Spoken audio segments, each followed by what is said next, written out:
Holy shit. The bombshell has been officially dropped, finally.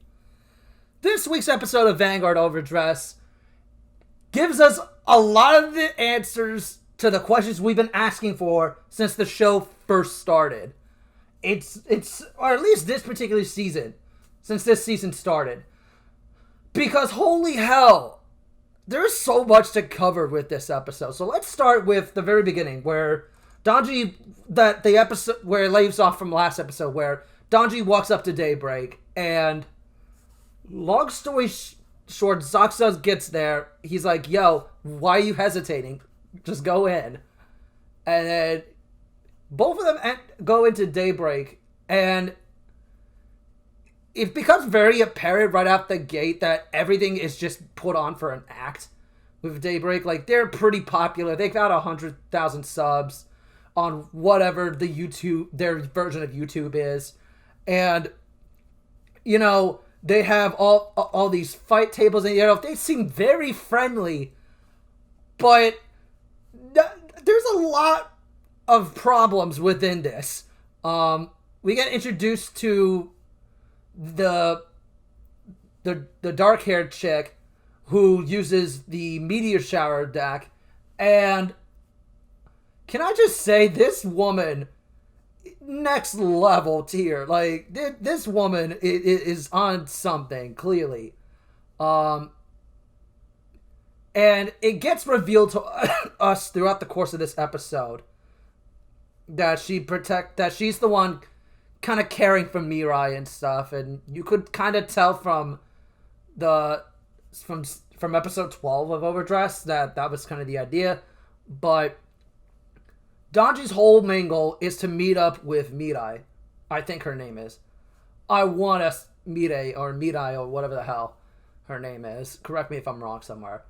But basically, it gets revealed that, yeah, it wasn't just Donji's team that was getting completely screwed over.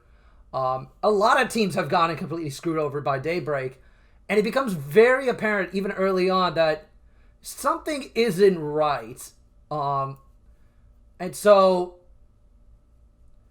after a little bit of a disturbance in their conversation, they sit down and, you know, share some ice cream for a bit. And he's kind of reminiscing the old days, back when he used to be a part of Daybreak and stuff, which you can kind of always sort of figure out. But then he points out the fact that even despite all that, he knows deep down that Daybreak was not like that initially. And something really felt off to him.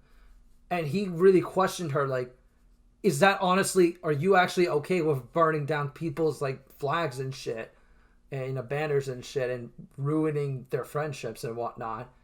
And her answer to all this was, like, kind of just like, well, wouldn't it just be easier if we didn't have to worry about anyone, really? If everyone was, like, all in mutual agreement to, you know, be friends with us and shit?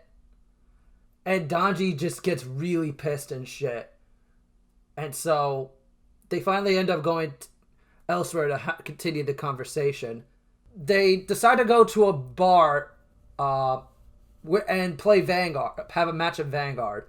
What I really like about this detail is that the fact that, you know, there are like, Different Fight covered this a little while ago, where there's actually, like, bars in Japan and shit that you could actually go there, play card games and stuff, and I only learned about that recently, and I find that pretty fucking amazing how they kind of added that little sense of realism from Japan into it, and I really do like that. That's actually really fucking cool. So then we get to the card fight, pretty much, and it gets revealed that Mirai is Donji's little sister.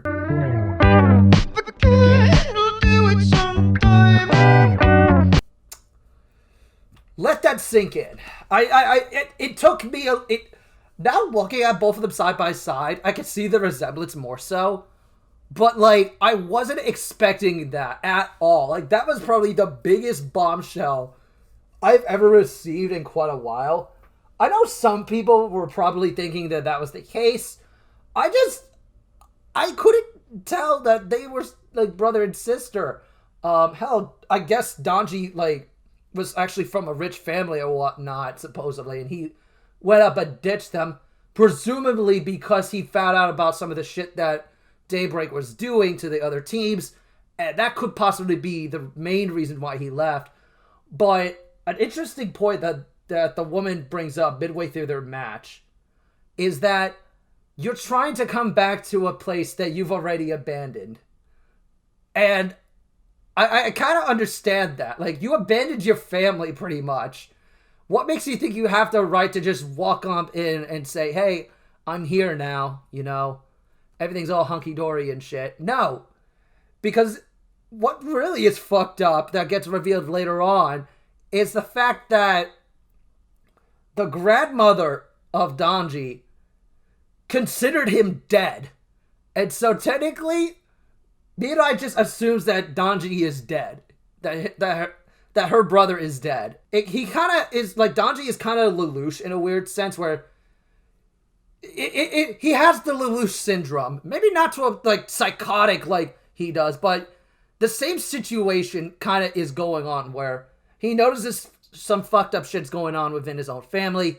He wants nothing to do with it. In fact, he wants to completely change that for the better. And to do that, he has to leave his family and just forget about everything. I know it's not exactly a good enough comparison, but that's like the damn near closest I could get. And it's funny too because both of the character designs were made by Clamp, so you know I had to make that reference. But yeah, the card fight itself looks absolutely gorgeous.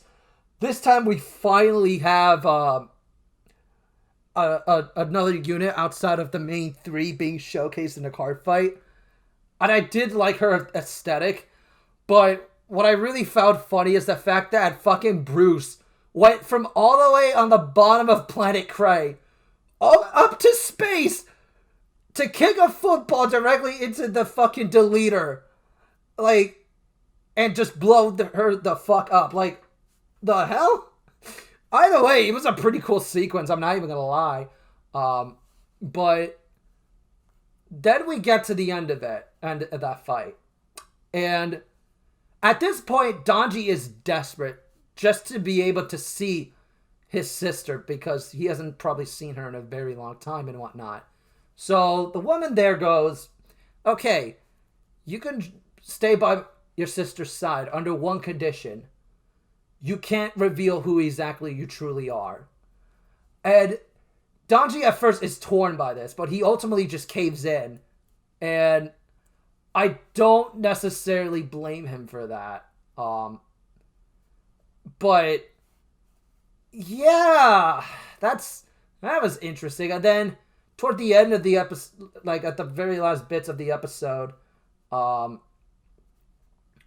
we see that blackout with Toya, and you know you had Toya, Yu, and Megumi together, taking down what I would presume is a Daybreak invasion. It's stopping that from happening. So that was a pretty cool sight to see. You know, kind of showing, hey, I'm going through with this plan and I'm not just bullshitting it.